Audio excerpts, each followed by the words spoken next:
making a hurricane today. It's going to be fantastic. I'm very excited. I wore my hurricane pin. It's right here on my very brightly colored shirt because today's going to be a party. We're having a blast. We're making a hurricane.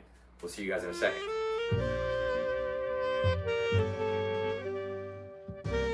So, I'm going to take this opportunity to get started with our lemon juice. It's going to be the first portion of our build. And we are going to do an ounce of lemon juice here.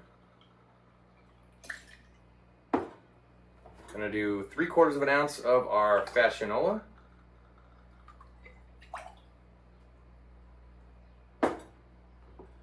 Do 1/4 ounce of our house-made grenadine. Gonna do 2 nice little dashes of our Peychaud's bitters.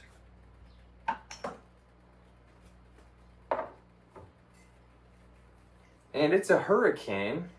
This drink's supposed to have a little punch.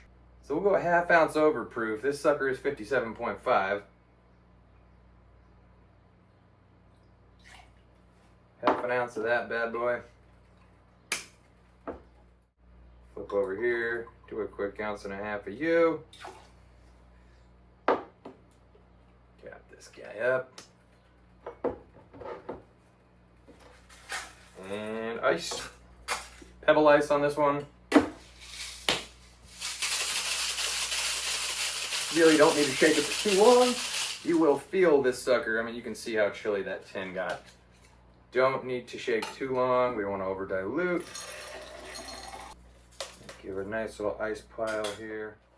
I actually had a couple passion fruits left over from the vine outside, so not typically used to garnish this cocktail, but I think that looked quite pretty.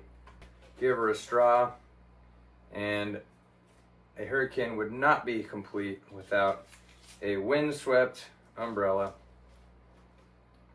The hurricane,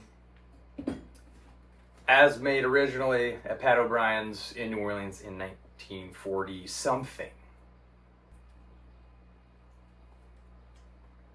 Everything just ties together super well.